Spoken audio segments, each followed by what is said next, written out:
Students, आज हम लोग 10वीं के इतिहास के ऑब्जेक्टिव प्रश्न को देख रहे हैं जो काफ़ी महत्वपूर्ण है। इसे भी हम लोग चैप्टर वाइज देखेंगे। प्रत्येक चैप्टर का क्वेश्चन अलग अलग देखा जाएगा। तो चलिए इसके अंतर्गत जो हम लोग का पहला प्रश्न है वो है इटली और जर्मनी वर्तमान में किस महादेश के अंतर्गत आते हैं। तो आप यूरोप में राष्ट्रवाद पढ़ रहे हैं, आप थोड़ा सा दिमाग लगा सकते हैं। इटली और जर्मनी वर्तमान में किस महादेश के अंतर्गत आते हैं? ये यूरोप महादेश के अंतर्गत आते हैं। इटली, जर्मनी इत्यादि किस महादेश के अंतर्गत आएंगे? तो यूरोप महादेश के अंतर्गत आएंगे। चलिए दूसरा प्रश्न देखते हैं।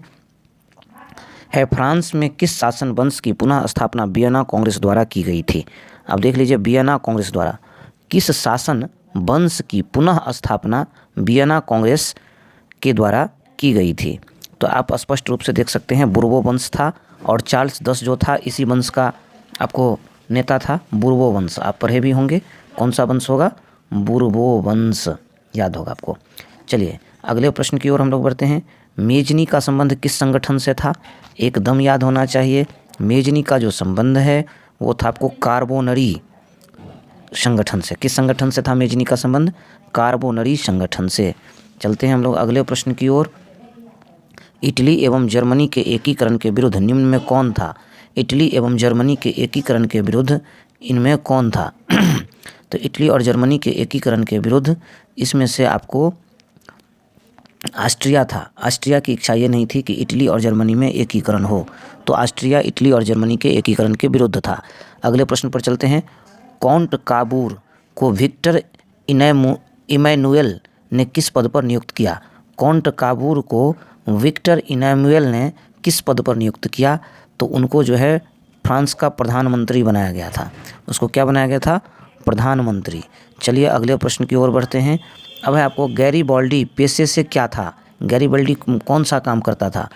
तो गैरीबाल्डी जो था वो एक नाविक था। क्या था गैरीबाल्डी? एक नाविक था। जर्मन राइन राज्य का निर्माण किसने किया था? जर्मन राइन राज्य का निर्माण आपको नेपोलियन बोनापार्ट ने किया था। जर्मन राइन राज्य का निर्माण किसने किया था? नेपोलियन बोनापार्ट ने किया था। अगले प्रश्न की ओर बढ़ते हैं। जालवेरिन कैसी संस्था थी?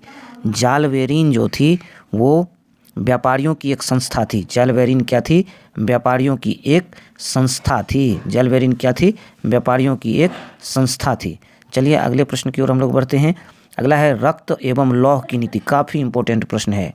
रक्त एवं लौह की नीति का अवलंबन किसने किया था? रक्त और लौह की नीति बिस्मार्क ने दिया था। किसने दिया था? बिस्मार्क ने दिया था। अगले प्रश्न की ओर बढ़ते हैं। फ्रैंकफर्ट की संधि कब हुई? फ्रैंकफर्ट की संधि डी नंबर ऑप्शन देखिए 1871 ईस्वी में हुई थी। कब हुई थी? 1871 ईस्वी में। फ्रैंकफर्ट की संधि कब हुई थी? 1871 ईस्वी में हुई थी। नेपल्स की क्रांति कब हुई थी? नेपल्स की क्रांति 1821 ईस्वी में हुई थी। नेपल्स की क्रांति कब हुई थी? 1821 ईस्वी में हुई थी। बढ़ते हैं अगले प्रश्नों की ओर। चारटिस्ट आंदोलन कहाँ हुआ? चारटिस्ट आंदोलन कहाँ हुआ? चारटिस्ट आंदोलन इंग्लैंड में हुआ था। चारटिस्ट आंदोलन कहाँ हुए थे? इंग्लैंड में हुए थे चारटिस्ट आंदोलन। अगला देखिए, यूनान को एक स्वतंत्र राष्ट्र घोषित किया गया था। कितने ईस्वी में? यूनान को एक स्वतंत्र राष्ट्र कितने ईस्वी में घोषित किया था? 1832 ईस्वी में किया गया था। 1832 ईस्वी में यूनान को स्वतंत्र राष्ट्र कब घोषित किया गया था? 1832 ईस्वी में। ऑप्शन बी इसका सही आंसर होगा। बढ़ते हैं अगले प्रश्न की ओर। कार्बोनरी संगठन किस वर्ष हुआ? कार्बोनरी संगठन सन 1810 ईस्वी को हुआ था। कार्बोनरी संगठन कब हुआ था? 1810 ईस्वी को। एड्रियानोपुल की संधि कब हुई? एड्रियानोपुल की संधि 1829 ईस्वी को हुई थी। एड्रियानोपुल की संधि कब हुई थी?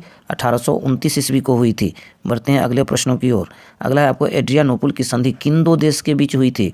ईस्वी तो आप पहले देख चुके हैं। ये किन दो देशों के बीच हुई थी? तो तुर्की और रूस के बीच हुई थी। एड्रियानोपुल की संधि किसके बीच हुई थी? तुर्की और रूस के बीच हुई थी। चलिए बढ़ते हैं अगले प्रश्न की ओर। सेडोन का युद्ध किन के बीच हुआ था? सेडोन का जो युद्ध हुआ था वो था फ्रांस और प्रशा के बीच। सेडोन का युद्ध किसके बीच हुआ था? फ्रांस और प्रशा के बीच हुआ था। फ्रांस और प्रशा के बीच सेडोन का युद्ध। किस देश का हंगरी पर पूर्ण आधिपत्य था? हंगरी पर पूर्ण आधिपत्य था ऑस्ट्रिया का। हंगरी पर पूर्ण आधिपत्य किसका था? ऑस्ट्रिया का। हंगरी पर पूर्ण आधिपत्य किसका था? ऑस्ट्रिया का। चलिए पोलैंड के विद्रोह को किसने कुचल दिया? पोलैंड के विद्रोह को रूस ने कुचल दिया। ऐसे भी रूस ताकतवर है, आप पता होगा अभी रूस और यूक्रेन की युद्ध काफ़ी दिनों तक चली है। तो पोलैंड के विद्रोह को किसने कुचल दिया? रूस ने। रूस के बगल में ही पोलैंड है, क्योंकि अभी जो यूक्रेन से लोग भागे हैं वो पोलैंड ने ही उसको शरण दी है।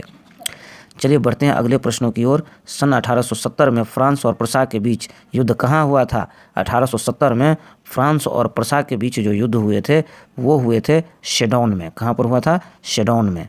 यूरोप वासियों के लिए किस देश का साहित्य एवं ज्ञान विज्ञान प्रेरणा स्रोत रहा? साहित्य ज्ञान विज्ञान प्रेरणा स्रोत रहा यूरोपवासी के लिए किस देश का? तो यूरोपवासी के लिए जो है ये जो मतलब साहित्य और ज्ञान विज्ञान जो प्रेरणा का स्रोत रहा था वो रहा था यूनान का। किसका रहा था? यूनान का। अगले प्रश्न की ओर बढ़ते हैं। युवा इटली संस्था का विकास किया। युवा इटली का संस्था का विकास किसने किया था? सो पूछ रहा है। मेजनी ने। युवा इटली संस्था का विकास किसने किया? मेजनी ने। बिस्मार्क निम्न में से क्या था? बिस्मार्क क्या था? कूटनीतिज्ञ था। बिस्मार्क क्या था? कूटनीतिज्ञ था। बिस्मार्क क्या था? कूटनीतिज्ञ था। सार्डिनिया पिडमोंट का शासक कौन था? सार्डिनिया पिडमोंट का शासक विक्टर इमैनुएल था। सार्डिनिया पिडमोंट का शासक कौन था? Victor Emmanuel. उसके बाद है आपको विक्टर इमैनुएल, ऑप्शन सी है। उसके बाद देख लीजिए आप, यूनान स्वतंत्रता आंदोलन के दौरान कौन ब्रिटिश कवि शहीद हुए थे? यूनानी जो स्वतंत्रता आंदोलन हुआ था उसमें ब्रिटिश का एक कवि शहीद हुआ था, उसका नाम था लॉर्ड बायरन।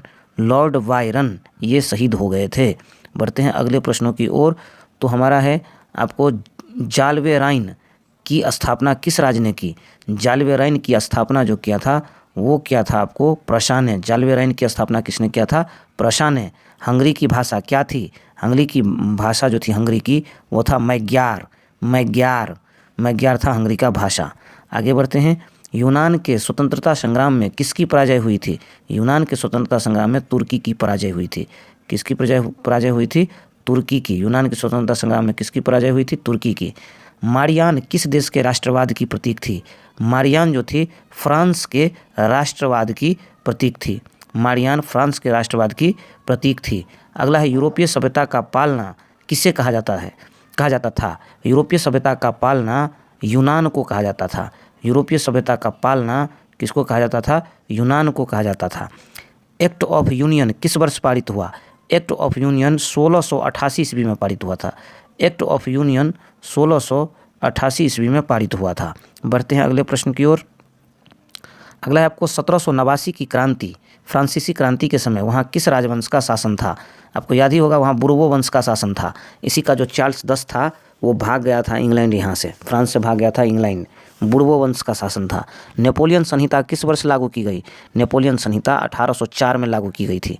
नेपोलियन संहिता कब लागू की गई थी? 1804 ईस्वी में। आगे बढ़ते, जर्मनी के एकीकरण के लिए बिस्मार्क ने कितने युद्ध किए?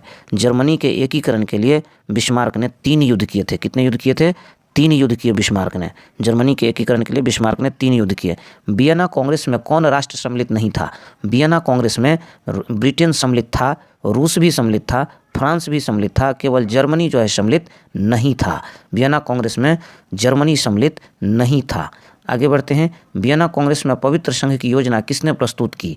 वियना कांग्रेस में पवित्र संघ की योजना रूस ने प्रस्तुत की थी। वियना कांग्रेस में पवित्र संघ की जो योजना लागू की थी वो किसने किया था? रूस ने। यंग इटली का संस्थापक कौन था? यंग इटली के संस्थापक मेजनी थे। यंग इटली के संस्थापक कौन थे? मेजनी थे। बढ़ते हैं आगे। फ्रांस के किस राजा ने कहा था, अंग्रेजी राजा की भांति शासन करने की अपेक्षा लकड़ी काटना अधिक पसंद करूंगा? कहता है कि फ्रांस के किस राजा ने कहा था कि अंग्रेजी राजा की भांति शासन करने की अपेक्षा लकड़ी काटना अधिक पसंद करूंगा? ये कहा था चार्ल्स 10 ने, चार्ल्स 10 ने। आपको याद होगा यही बाद में जब जन विद्रोह हो गया वहाँ पर तो ये इंग्लैंड भाग गए थे। चार्ल्स 10 ने यह कहा था। कहीं कहीं बुक में आपको ऐसे भी लिखा रहेगा, एनसीईआरटी में चार्ल्स ऐसे लिखा रहेगा और यहाँ पर 10 को ऐसे लिखा रहेगा। हिंदी में चार्ल्स 10 लिखा गया है। इसने कहा था कि उससे अच्छा है कि मैं लकड़ी ही काटूंगा। अगला देखिए, प्रशा का शासक कौन था? प्रशा का शासक कौन था? आपको याद होगा प्रशा का शासक था विलियम प्रथम। प्रशा का शासक कौन था? विलियम प्रथम। यूरोप का मरीज किसे कहा जाता था प्रभु? यूरोप का मरीज तुर्की को कहा जाता था। याद रखिए, ये सब क्वेश्चन बहुत पूछा जाता है।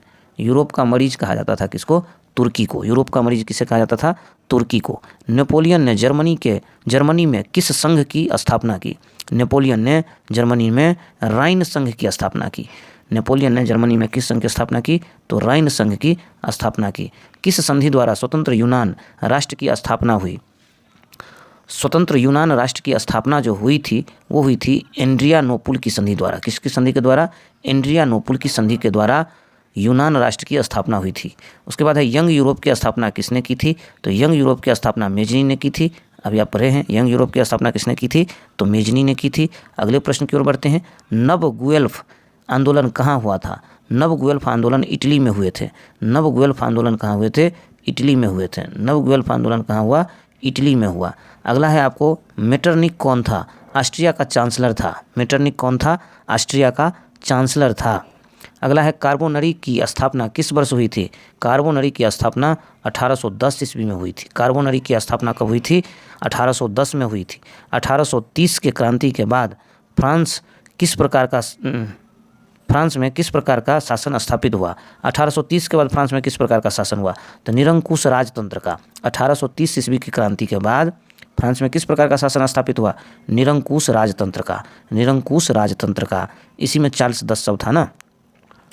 आगे बढ़ते हैं अगले प्रश्न की ओर। लाल कुर्ती नामक संस्था का गठन किसने किया था? लाल कुर्ती नामक संस्था का गठन किया था गैरीबाल्डी ने। लाल कुर्ती नामक संस्था का गठन किसने किया था? गैरीबाल्डी ने। चलिए, राष्ट्रवाद की अवधारणा का जन्म किस घटना से माना जाता है? राष्ट्रवाद की अवधारणा का जन्म किस घटना से माना जाता है? तो पुनर्जागरण से। किससे माना जाता है? पुनर्जागरण से। राष्ट्रवाद की अवधारणा जो हुई थी वो किससे हुई थी? पुनर्जागरण से। बढ़ते हैं अगले प्रश्न की ओर। रक्त और लौह की नीति किसने अपनाई? आप अभी भी पढ़े हैं, थोड़ा देर पहले पढ़े हैं। रक्त और लौह की नीति किसने अपनाया था? बिस्मार्क ने। किसने अपनाया था? बिस्मार्क ने। किस युद्ध के बाद जर्मनी का एकीकरण पूरा हुआ? किस युद्ध के बाद जर्मनी का एकीकरण हुआ था? आपको पता होगा, सेडान के युद्ध के बाद। किस युद्ध के बाद जर्मनी का एकीकरण हुआ? सेडान के युद्ध के बाद। किस युद्ध के बाद? सेडान के युद्ध के बाद। किस संधि द्वारा जर्मनी का एकीकरण पूरा हुआ? संधि कौन सा था जिसके द्वारा जर्मनी का एकीकरण हुआ? तो फ्रैंकफर्ट की संधि। फ्रैंकफर्ट की संधि। जर्मनी एवं इटली के एकीकरण के समय फ्रांस का शासक कौन था? उस समय में नेपोलियन 3 था। जिस समय में जर्मनी और इटली का एकीकरण हुआ उस समय में फ्रांस का शासक कौन था? तो नेपोलियन 3 था। नेपोलियन 3 था। इस तरह से हम लोगों ने कुल 53 प्रश्नों को देखा है और इससे आपको निश्चित ही फायदा होगी। अगर आपने अभी तक मेरे YouTube चैनल को सब्सक्राइब नहीं किया है तो जल्दी ही सब्सक्राइब करें, वीडियो को लाइक करें एवं अपने दोस्तों के बीच शेयर करें। धन्यवाद।